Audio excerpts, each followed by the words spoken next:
실험적 설교라는 이름으로 우리 같이 좀 하고 있는데요. 오늘도 원래는 오늘 이 빌립보서 3장 13, 14절 말씀으로 두려워 말고 앞만 향해 가라 하는 이런 식의 제목이었던 것 같은데, 흑인 목사님의 설교를 한번 또 생각을 해보려고 했습니다. 근데 오늘이 또 종교개혁주일이라 말씀은 이것으로 하지만은 우리 교회에 또 우리에게 주시는 하나님의 말씀으로 완전히 다르게 같이 말씀을 좀 나누려고 그래요.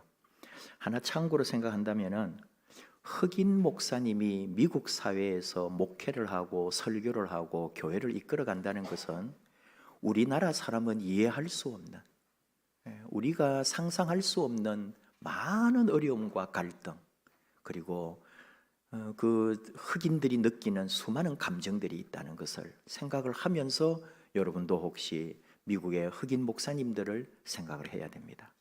그래서 그 설교 속에는 엄청난 깊이가 있고 한이 맺혀 있고, 그리고 그리스도의 자유와 또 하나님을 향한 절대적인 소망들이 더욱 배어 있는 것이 흑인들의 또 흑인 목사님의 설교다.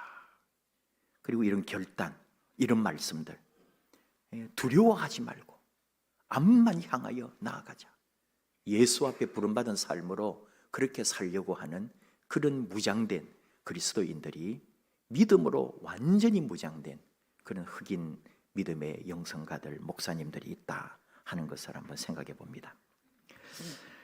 지난 한 주간에 우리 가을밤 기도회라는 이름으로 모여서 여러분 함께 해주셔서 감사하고, 또 인도해 주신 우리 주님께 또 영광을 돌리고 그렇습니다. 오늘은 이렇게 종교개혁을 기념하는 주일로 함께 했습니다. 한국교회 언론회가 있습니다. 언론에 대처하고 또 언론의 사회적 이런 여러 가지 우리 교회가 어떻게 할 것인가, 이런 것을 위해서 만들어 놓은 건데, 종교개혁 506주년을 맞아서 우리 한국교회가 무엇을 생각해야 하는가, 그런 것을 발표를 했어요. 첫째는 더욱 철저하게 성경으로 돌아가야 한다. 둘째, 철저한 자기 회개와 하나님께로 향한 거룩의 모습이 회복되어야 한다. 셋째, 세상의 악에 대하여 대항하여야 한다. 그러면서 옆에 또 설명이 뭐냐면, 지금 우리 한국교회 안에는 다원주의, 포스트 모더니즘, 성공주의, 물량주의, 세속주의가 들어와 있는데 여기에 대하여 교회가 눈을 감아서는 안 된다 하는 그런 얘기고, 506년 전 종교개혁은 사회의 부패와 교회의 불법에 대하여 동시에 비판을 했는데, 지금 이 땅에 우리 거룩한 교회가 존재하는 이유는 그 옛날에 종교개혁 때의 사회와 교회를 개혁한 것처럼 지금 우리 이 교회는 바로 교회가 먼저 바르게 됨으로써 사회를 개혁시켜야 된다 하는 마음으로 우리 교회가 이 땅의 사명을 감당해야 한다, 그런 이제 발표를 했고 주장을 했습니다. 우리 한국교회 앞에 새로운 도전과 과제가 있다는 것, 21세기 우리 한국교회를 통하여 종교개혁의 기치가 새롭게 힘차게 들려지기를 바란다, 이런 성명서를 발표했어요. 바란다, 바란다. 저는 계속 왜 그게 마음에 걸릴까요? 그리고는 아무것도 안 해요. 바랄 뿐이지. 그렇게 되기를 하고 바란다는 거예요. 그리고 그 일을 위해서 아무도 일하지 않아요. 노력하지 않아요. 자기를 희생하지 않아요. 그러면서 바른대요. 결국 우리 과제는 뭐냐? 바랄 일이 아니고 행동으로 가는 길에 같이 가자, 이렇게 되어야죠. 어느 교수님이 종교개혁이란 무엇인가 라고 하면서 종교개혁은 제2의 오순절 사건이다, 이렇게 말했어요. 저는 이게 참 깊게 제게 와닿았습니다. 오순절 사건으로 교회가 탄생하거든요. 주님의 부활과 승천 이후에 성령의 임재로 말미암아 예루살렘 교회가 시작이 되고, 하나님의 교회가, 주님의 몸인 교회가 이 땅에 이제 뻗어가기 시작한단 말이에요. 16세기 종교개혁이 뭐냐 할 때에 바로 이 종교개혁은 새롭게 하나님이 이 땅의 교회를 다시 일으키는 시간이다. 교회가 1500년 동안 죽어 있었던 거예요. 그 초대교회 시절에 번성하고 사도 바울로부터 교부시대들까지 몇백 년까지 뻗어가던 교회가 어느 순간부터 약 한 500년부터 1500년, 약 1000년 동안에 로마 가톨릭이라고 하는 도리어 암흑의 종교 시대가 되었었더라. 이 불을 다시 교회의 불을 밝혀낸 것이 종교 개혁이었다. 그런 얘기죠. 다시 교회가 일어나도록, 다시 교회가 서도록 만든 것이 종교 개혁이다. 그래서 지금 우리들은 다 그 종교 개혁의 후예들이고 후손들로서 그 종교 개혁을 뿌리 삼아서 주님의 교회를 이끌어가고 있고, 16세기에 종교 개혁이 있었고요, 17세기에 청교도 운동이 있었어요.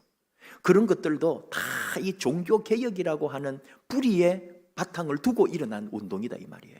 그리고 18세기에는 영적 대각성 운동이 이 유럽과 세계 교회에 일어나는 거예요.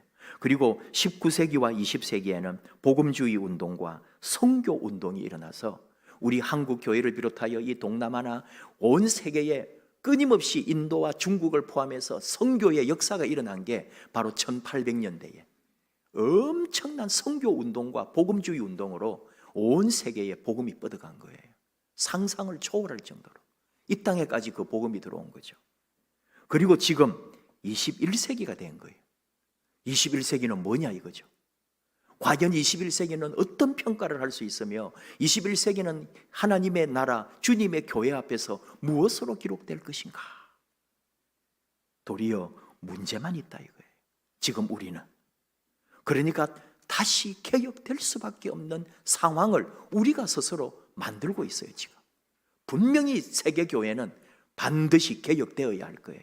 한번 뒤집어져야 될 거예요. 왜? 첫째는 신앙생활이 나에게 유익한가 아닌가로 판단하는 실용주의 때문에. 우리가 신앙생활을 한번 나의 신앙생활을 판단을 해봐요. 내가 예수 믿고 내가 교회 다니고 내가 지금 신앙생활하고 있는데 이게 내 안에서 어떤 식으로 작동되고 판단되느냐 하면은 지금 이 신앙이, 지금 이 믿음 생활이, 지금 이 교회 생활이 나한테 유리한가, 유익한가, 이익이 되는가, 내 삶에 도움이 되는가라는 실용주의로 내 신앙을 평가하고 다니고 있는 거예요. 또 두 번째는 헌금과 헌신을 다음에 해도 된다고 생각하는 이기주의. 다 자기 일을 중심으로 생각하는 거예요. 이번 달 힘드니까, 이번 주에 내가 여러 사정들이 있으니까 헌금하는 일이나 교회 봉사나 섬김에 다음 주, 그 다음 주 또는 다음 달에, 아니 올해는 내가 너무 힘드니까 내년부터 내 형편이 펴이면은 내가 다시 헌신도 하고 또 헌금도 더 잘하고 봉사해야지. 그런 식으로 끊임없이 자기를 중심으로 하여 생각을 하는 거예요. 세 번째는 인생의 목적을 건강과 행복에 두고 있는 웰빙주의입니다. 여러분 한번 생각해 봐요. 내가 신앙생활 하는 게 정말 하나님의 가치와 내가 십자가에 나는 죽고 예수로만 살면서 뭔가 하나님을 위하여 내 생애를 바치는 그런 것인가? 아니면은 내가 더 행복하고 더 건강하고 더 소망과 활기차고 더 이 세상을 살면서 밝고 좀 환하게 긍정적으로 살려고 그런 식으로 내가 종교를 선택했고 종교 생활을 하고 있지 않은가? 또 하나는 기독교만이 유일한 진리라고 생각하지 않는 다원주의. 세상에 여러 가치가 있는데 내 삶에 지금은 차라리 이 교회 다니는 것이 내 인생에 좀 더 유리하니까 내가 교회를 다니는 거지. 세상의 진리와 세상의 좋은 사상은 얼마든지 널려 있어요. 이런 식으로 생각하는 유일한 인생의 구원의 진리가 예수 외에는 없다는 것을 인정하지 않는 다원주의. 이게 문제죠. 그리고 또 연결되면서도 통합되는 것인데 내 인생, 모든 인생의 궁극적 목표는 성공에 있다고 하는 성공주의. 이게 바로 21세기 크리스찬들의 문제다 이 말이에요. 우리만이 아니고 세계 모든 교회들, 성도들, 오늘날 그리스도인들의 머릿속에는 그것이 꽉 차 있어요. 예수를 위하여 내 생애를 드리고 예수 그리스도의 복음을 위하여 내 삶을 드리는 게 아니고 예수를 통하여, 하나님을 통하여 내 삶의 행복과 건강과 또 성공을 위한 발판을 삼겠다. 이것이 어쩌면 우리의 종교 생활일 수도 있다 이거예요. 이게 문제죠. 그러니 우리 스스로 판단하면은 개혁될 수밖에 없고 개혁되지 않으면 망하는 것이구나. 우리 판단을 해야 되는 거예요. 개혁 대상자가 되어서 어딘가로부터 개혁의 대상이 되어서 쫓겨날 일이 아니라 우리 먼저 스스로 예수 앞에 똑바로 서서 믿음으로 일어나야 된다는 것. 핑계하지 말고 탓하지 말고 두려워하지도 말고 오직 표대를 향하여 그리스도 예수 안에서 하나님의 부름의 상을 향하여 달려가자. 이것이 오늘 우리의 결론이 된다 이 말입니다. 종교개혁을 하자고 우리가 이렇게 연합하고 온 교회가 더 뜨겁게 나가야 되는데 한국 기독교 교회 협의회가 있거든요. 뭐 교회도 단체가 많아요. 한국교회 총연합회, 한국장로교연합회, 뭐 또 한국교회 기독교연합회, 한국기독교연합회, 한기총, 한교총 뭐 이런 식으로 단체도 얼마나 많은지요. 거기에다가 지금 한국기독교교회협의회가 있는데 이거는 사이좋게 하자 해가지고 우리나라의 대표 9개 교단이 총회장을 돌아가면서 합니다. 이번에 우리 뭐 장로교 통합이 한번 하고, 다음에 합동이 하고, 그 다음에 감리교가 하고, 그 다음에는 침례교, 그 다음에 성결교, 그 다음에 루터교, 뭐 그 다음 이런 식으로 해가지고 돌아가면서 참 아름답게 하고 있대요.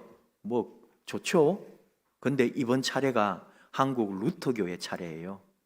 그러면은 루터교에서 자기들이 이제 대표를 하나 선정해 주면은 연합회에서 그분을 이제 전체 총연합회 회장으로 모시는 거예요. 근데 루터교회 여러분 많이 보셨어요? 한남동 거기 올라가면은 그죠? 남산 가기 전에 거기에 루터교회가 있어요. 중앙 루터교회라고 우리나라 대표교회입니다. 그 외에도 간혹 저도 어디 가다 보면은 저기 루터교회가 있네? 이런 거를 본 적이 어디 있는 것 같이 루터교회가 많지도 않고 크지도 않고 우리 한국교회 루터가 종교개혁이니까 그래도 우리가 나름대로 그 교단을 인정해가지고 정통교단에 같이 이렇게 연합하고 있는 거지 그 규모로 보면은 들어올 수도 없는 거예요. 단체 안에. 그래도 이렇게 세워준 거 아니에요. 근데 자기들 그 회장 한번 뽑아줘야 되잖아요. 대표를. 자기들끼리 분열이 나가 싸워가지고 지금 회장을 이쪽에서 저쪽에서 해가지고 회장을 못 세운 거예요. 그래서 지금 공석입니다. 뭐 하자는 거예요? 루터 예후예들이 연합하고 개혁하고 변화되고 하나님의 뜻을 향하여 오직 믿음으로 오직 말씀으로 오직 은혜로 어디 갔냐고요? 교단 안에서도 자기들끼리 깨져가지고 싸우고 있는 거예요. 참 웃기는 거죠. 너무 다들 사욕에 사로잡힌 교회가 개혁의 대상이 되지 않을 수가 없는 지금 이 시대, 이런 모습이 우리에게 있다 그런 얘기예요. 그러면서 또 우리의 사상을 조금 더 넓혀서 지금 이스라엘과 팔레스타인 전쟁을 한번 생각해 보는 거예요. 전쟁은 또 전쟁이면서 끊임없이 사람들이 죽어나가고 군인들과 민간인들조차도, 그리고 어마어마한 건물들과 병원과 이런 것들이 파괴되고 있고요. 지금 서로 쫓아내겠다고, 서로 몰아내겠다고 하고 있는 거 아닙니까? 이스라엘은 2000년 전에는 우리 땅이었다는 거고, 팔레스타인은 2000년이라는 세월이 이게 조상을 얘기하고 과거를 이야기할 수 있는 기간이냐고. 그 이후에 수많은 팔레스타인 아랍 사람들이 정착을 하고 완전히 새로운 나라를 만들고 살고 있는데, 이걸 어느 날 2000년 후에 들어와 가지고 나라 내놓으라고, 우리 조상들 사는 거라고, 이런 게 세계에 어딨냐고 해가지고 싸우는 거 아니에요 지금 크게 말하면은. 근데 어떤 문제가 지금 생기느냐, 가자 지구에 엄청난 폭격을 하고 다 민간인들 나가라 그러니까 이 사람들이 갈 곳이 없어가지고 이웃 나라로 막 가는 거, 이집트면 어디 받아주냐 이 말이에요. 결국은 뭐예요? 난민이 되는 거예요. 난민촌을 만들어야 되고요, 유엔에서. 이게 보통 일이 아닙니다. 인생이 끝나는 거예요, 그 세대가 몇십 년 동안에. 그래서 10대, 20대들이 교육 하나 못 받고요, 완전히 다른 세대가 돼버리고 문화, 역사, 경제, 교육 다 죽어버리는 거예요. 지금 이스라엘, 팔레스타인만 그러냐? 아프리카에는 어마어마한 난민들이 있습니다. 지금 우간다에 난민이 150만 명이 들어와 있어요. 뭐지 이 사람들은?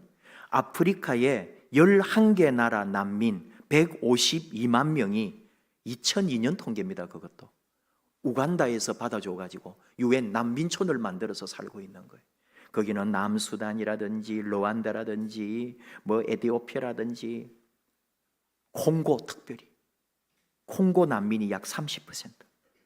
내전을 하면서 얼마나 그 부족끼리 싸우고 죽이고 어마어마해요. 부족 간의 갈등.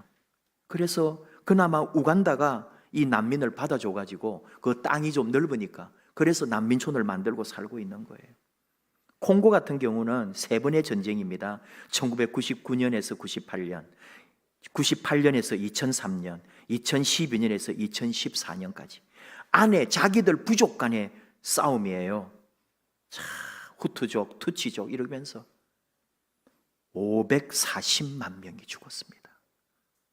그 나라 안에서 자기들끼리 부족이 다르다는 이유로 600만 명이 난민이에요. 이런 비극적 역사를 지금 아프리카의 수많은 나라들이 하고 있습니다. 2차 대전에 죽은 사람, 베트남 전쟁에 죽은 사람, 그 다음이 콩고 540만 명이 죽은 거예요. 이 어마어마한 비극이 지금도 일어나고 있습니다. 자, 뭔 얘기를 하려느냐? 난민이 되는데 안 받아주는 거예요. 우리도 여러분 난민이 1명, 2명 온다는데 얼마나 어렵게 받아주고요. 난민으로 받아주냐 안 받아주냐 하면서 뉴스 나오는 거 보셨죠? 그걸 또 받아주자니 외교적 문제가 걸리고요. 정치적으로 저쪽 나라하고 관계가 막 틀어지고 하니까 이게 보통 일이 아닌 거예요. 그러니 난민을 받아준다는 것은 엄청난 일인 거예요. 무슨 얘기를 하려는 거냐? 우리 모두는 이주민이라는 것. 이 땅의 모든 인류는 이주민이지 정착인들이 아닙니다. 다 떠돌이 백성들이었던 거예요. 어느 날 몇백 년, 몇천 년 전에 그 어느 지역에 살면서 살다 보니 그 나라가 내 나라가 되고 내 민족이 되고 내 부모가 살고 그래서 수백 년, 수천 년 흘러내려와서 내 땅인 것처럼 살지만 그 조상들은 자기 땅이었냐 이거죠. 다 인류는 떠돌이 백성들이었습니다. 내 땅, 이 땅 그런 게 없다 이 말이에요. 하나님이 만들어 놓은 하나님 땅에 인류가 그냥 살고 있는 거지. 그렇게 서로 싸우고 내 땅, 이 땅, 내 집, 네 집 하면서 그럴 리가 없는 거죠. 어느 지방의 도시는 아파트에 지금 가격을 떨어뜨렸더라고요. 안 팔리니까. 그래가지고 여러분도 보셨는지 8천만 원을 집을 깎아주는 거예요. 그랬더니 기존 들어와 있는 사람들이 난리가 난 거예요. 자기들도 깎아달라는 거예요. 이미 우리는 들어와 살고 있지만. 그래서 이사를 아예 못 오게도 하고요. 이사도 못 오게 들어오지도 못하게 막고 있어요 지금. 일단은 뭐 아무도 집을 산 사람은 없대요. 8천만 원 깎아줘도 산 사람이 없다니까. 그래가지고 어떻게 했는지 알아요? 입주민들이 엘리베이터 사용료 500만 원 이사할 날. 그래가 또 싸우려고 그러는 거예요. 이사하지 말라 이거죠. 못 오게 이사를 아예. 집 사지도 말고 들어오지도 말고 들어오면 입주민으로 인정도 안 해주겠다는 거예요. 다 내 재산, 내 집, 내 아파트. 제가 얼마나 놀란 일이냐면 여러분 한번 오늘 이 13절 한번 봐요. 오늘 말씀 13절. 형제들아 나는 아직 내가 잡은 줄로 여기지 아니하고 오직 한 일 즉 뒤에 있는 것은 잊어버리고 아파트에 있는 것을 잡으려고. 내가 이 아파트가 보이더라니까. 세상에 우리가 다 아파트에 미쳤구나. 이야, 성경에 아파트가 나오네. 이게 앞이 아니고 아파트를 잘못 써놨나? 나는 다 잊어버리고 아파트를 잡으려고 푯대를 향하여 달려간다. 우리 인간들이 이렇게 됐구나. 얼마나 욕심이 많은지요. 우리는 다 이주민의 후손. 하나님의 말씀의 역사는 모든 우리 믿음의 조상들은 이주민들이었어요. 자발적 이주가 있었고 강제적 이주가 있었어요. 뭐 자발적이라고 하기는 좀 애매하지만 자원적 이주는 아브라함 같은 사람. 너는 본토 친척 아비 집을 떠나 내가 내게 지시할 땅으로 가라 하는 그 명령에 자기가 판단해서 일어난 거예요. 그리고 집을 떠나서 하나님 가라는 곳으로 가다가 그 가나안 땅에 정착을 한 거예요. 그때부터 가나안 땅이, 팔레스타인 그 땅이 이제 이스라엘 땅이 된 거예요. 아브라함 때부터. 사실은 여러분, 아브라함은 문자 시대가 아닙니다. 역사도 아닌 거예요. 없는 거예요, 그게. 이스라엘도 진정한 역사는 모세 이후로 보는 거예요. 왜? 그 이전에는 족장들의 역사이기 때문에 기록 역사가 아니고 구전 역사거든요. 성경에 남아 있으니까 그거를 이제 믿음으로 보는 거지, 이게 정확한 위치나 이런 게 없단 말이에요. 그러니까 이주민의 역사라고요. 심지어 강제적 이주도 있었어요. 그건 뭐냐? 아담입니다. 에덴 동산에서 강제로 하나님이 추방을, 이주를 시켜버린 거예요. 있고 싶었지만 쫓아내버린 거예요. 그리고 떠돌이 백성이 되는 거예요. 그리고 우리 인류는 바벨탑 사건으로 다 흩어졌다는 게 하나님의 말씀이라면, 그때 모여있던 사람들이 다 흩어져 나간 거예요. 그때부터. 그래서 그 페르시아 쪽으로, 중동 쪽으로 해가지고, 중국으로, 인도로 해가지고 우리 이 모든 아시아까지 온 거고요. 그리고 심지어 저 위쪽으로 해가지고 고대 사회는 그 언젠가 수만 년 또는 수천만 년 전에는 아메리카 대륙과 이 아시아가 연합 붙어 있었다고도 보잖아요. 그래서 그때 다 인류 문화학자들은 아프리카 어느 그쪽에서 인류가 기원이 시작돼 가지고 모든 인류가 거기서 퍼져나가서 아메리카까지 갔다고 보는 거예요. 누가 언제 내 땅, 네 땅이 있냐 이 말이에요. 우리가 인류 고대 역사를 파고 올라가 보면 다 어디선가 흩어져 있던 사람들이, 그리고는 지금 이렇게 살고 있는 건데, 누가 그렇게 욕심을 부리고 누가 그렇게 주장을 하고 내 땅, 네 땅 하면서 우리 땅 못 들어오게 하고 난민도 안 받아주고 그런 시대가 됐냐 이 말이에요. 안타까운 거죠. 하나님께서는 토지를 영구히 팔지 말 것은 토지는 다 내 것이라고. 하나님의 것이에요. 너희는 거류민이요 동거하는 자로서 나와 함께 있느니라. 이스라엘 백성들에게도 그렇게 말했다고요. 너희들도 이주민이고 거류민이고 잠시 이 땅에 있다가 떠날 사람들이지 영원히 네 땅 아니라고.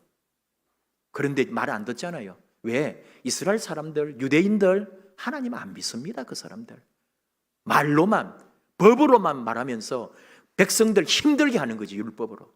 진정 하나님을 똑바로 믿는 것도 아니에요. 예수는 더 안 믿고 아주 도리어 잘못돼 버린 거죠. 자기들의 정치적 야욕과 야망을 위해 사는 나라가 돼버린 거예요. 그리고 수많은 사람이 죽든 말든 쫓아내겠다고. 자, 오늘 우리 종교개혁주일에 정말 우리의 믿음과 우리 삶을 한번 돌아보는 거예요. 하나님이 원하시는 게 뭘까? 우리가 표대를 향하여 그리스도 예수 안에서 부르신 상을 향하여 달려간다는 게 뭘까? 영원한 것이 없다는 거. 지금 여기 거 잊어버리라는 거예요.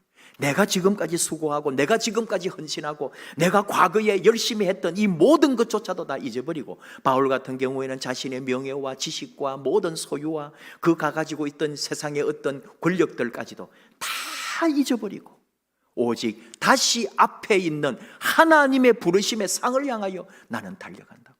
진정한 믿음의 가치, 진정한 예수, 진정으로서 이 믿음의 삶으로 내 인생을 마무리하겠다고. 이 옥중에서, 감옥에서 지금 앞날도 몰라요. 어떻게 될지도 몰라요. 그러나 그는 소망 중에 있는 거예요. 위에서 부르신 부름의 상을 위하여 달려간다고. 하나님을 향하여, 하나님이 부르신 사명을 향하여 나는 달려가고 있다고. 이것을 저는 우리 교회도 적용해 보는 거예요. 사실 어떻게 보면 내 교회, 네 교회가 어디 있냐 이거예요. 이게 영원히 내 교회입니까? 나는 떠나갈 것인데, 다 죽어갈 것인데 내 교회가 어디 있어요? 욕심을 부릴 것도 아니고 주장할 것도 아니고 하나님의 교회, 주님의 교회에 나는 잠시 머슴으로 일꾼으로 와서 일하다가 가라 그러면 가는 거예요. 떠나 그러면 떠나는 거죠. 우리 집도, 우리 아파트도, 내 소유도 다 두고 가라 그러면 어느 날 나는 가야 되는 거예요. 우리는 이주민들입니다. 주님 뜻대로 가는 거예요. 오직 하나만 있어요. 표대를 향하여. 주님이 원하시고 주님이 부르시는 그 주의 뜻을 따라서 내가 가야 될, 나는 믿음의 경주자요 주님을 향하여 나아갈 표대 존재이신 예수 그리스도만을 바라보고 가는 믿음의 그 길만이 영원하고 그 길만이 유일한 길이다. 살아가면서 또 살 날이 자꾸 줄어들고 있잖아요. 뭘 바라고 있나요? 뭘 원하고 있나요? 뭘 더 큰 걸 이루겠다고 그렇게 하시나요? 도리어 내려놓아야 되고 버려야 되고 내가 꺾여야 되고 내가 죽어야 되고, 그래서 하나님의 뜻이 온전하게 이루어지도록 우리 교회 어떻게 하면 변화될까요? 우리 교회 어떻게 하면 부흥할까요? 우리 교회 어떻게 되면 새롭게 될까요? 내가 죽으면 되는 거예요. 나 때문에 안 되지. 여러분 오해하시나요? 나 때문에 잘 될 것 같아요? 나 때문에 안 되고 있어요. 목사 때문에 교회는 정체하고 있다니까요. 우리 다 그 의식을 가지고 있어야 돼요. 나는 개혁하는 사람이 아니라 개혁 대상이다. 내 잘못이다. 그리고 다시 정신 차리고 다시 주님의 부름의 상을, 주님이 원하시는 표대를 향하여 내가 다시 일어나는 거예요. 이게 종교 개혁이고 이게 내 삶의 개혁이고 우리 교회의 변화고, 그 일에 우리 같이 가자고. 주님은 우리를 초대하셨고 우리가 함께 모인 이유도 바로 그 일에, 주님만을 위한 일에 같이 한번 우리의 생애를 같이 걸어보자고. 그래서 이 세상을 주님의 나라로 바꾸는 일에 쓰임받자고 우리는 오늘 모였고 그 일을 이룰 사명자들입니다. 함께 찬양합시다. 어떤 상황, 어떤 삶의 자리에서도 오직 하나님을 향하여 확정된 우리의 믿음, 우리 마음으로 우리 주님 바라보면서 주와 함께 나아가기를, 모든 상황 속에서 우리 주님 바라보며 주를 향하여 달려갑니다. 함께 찬양하십시다.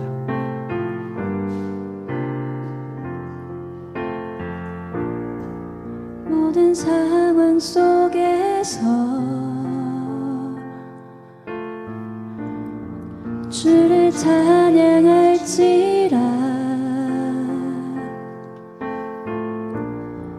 주는 너의 큰 상급,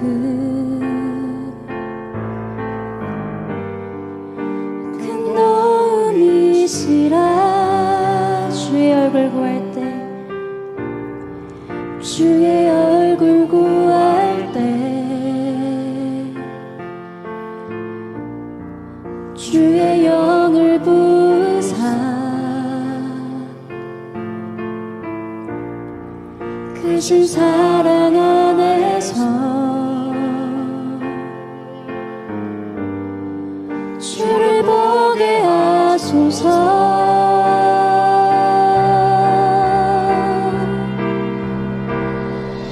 내 영혼이 확정되고 확정되어 싸우니 믿음에 눈들어 주를 바라봅니다.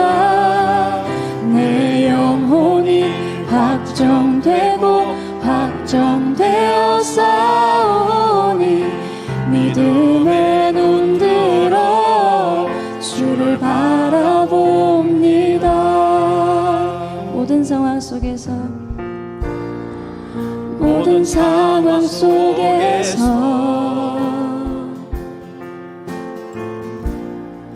주를 찬양할지라. 주는 너의 큰 상급, 주는 너의 큰 상급,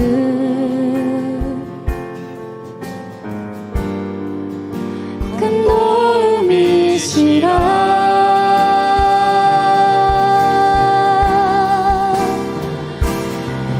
내 영혼이 확정되고 확정되어 싸우니 믿음에 눈들어 주를 바라봅니다. 내 영혼이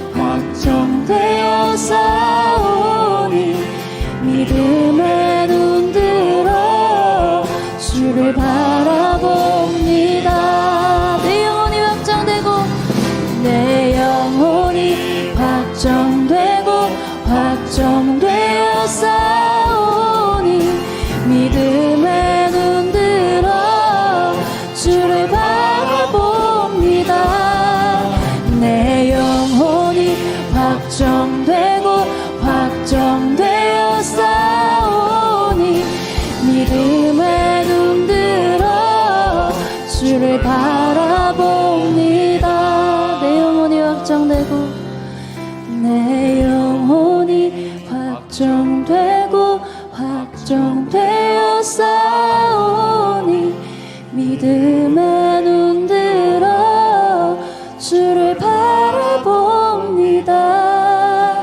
내 영혼이 확정되고 확정되어 싸우니 믿음의 눈 들어 주를 바라봅니다.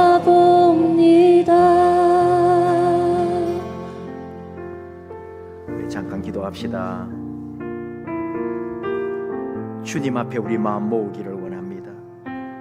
주님의 뜻만 바라보기 원합니다. 내 영혼이 우리 주님에게만 소망 두기 원합니다.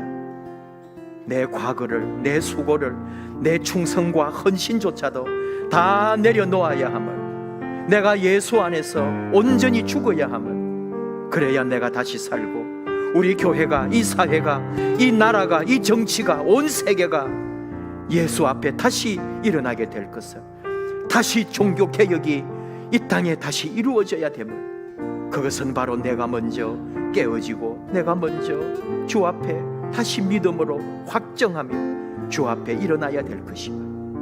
주여, 내가 먼저 깨어지고 내가 먼저 내려놓고 내가 예수 안에 새롭게 되게 하여 주시옵소서. 우리 주여 부르면서 다시 한번 주 앞에, 말씀 앞에, 예수 앞에 온전히 주님만 바라보며 살겠노라고 우리 결단하며 함께 기도하겠습니다. 주여 부르고 우리 기도하겠습니다. 주여.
아버지 하나님, 감사합니다.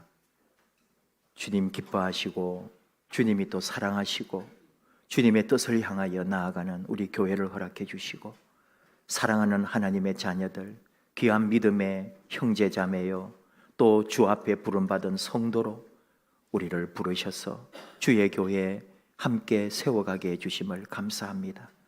늘 하나님 앞에 부족한 줄 알고 겸손하게 섬기며 오직 주님께 마음을 다하고 이 세상보다도 주님이 원하시는 그 귀한 목적과 목표와 가치를 향하여 함께 동력하게 해주심도 감사합니다.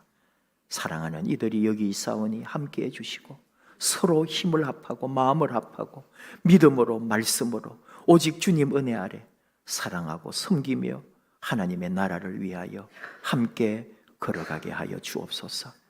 우리의 과거도, 우리의 옛날 섬김도, 우리의 옛날에 잘한 것도 아버지 앞에서는 다 내려놓게 하시고 앞으로 더 우리 주님이 기뻐하시고 주님이 원하시는 우리 주님 주실 그 상을 바라보며 함께 또 겸손하게 충성을 다하며 또 겸손하게 헌신하며 가는 아름다운 하나님의 자녀들, 주님 교회의 신실한 주의 백성들 우리를 삼아 주시옵소서. 예수님 이름으로 기도하옵나이다. 아멘.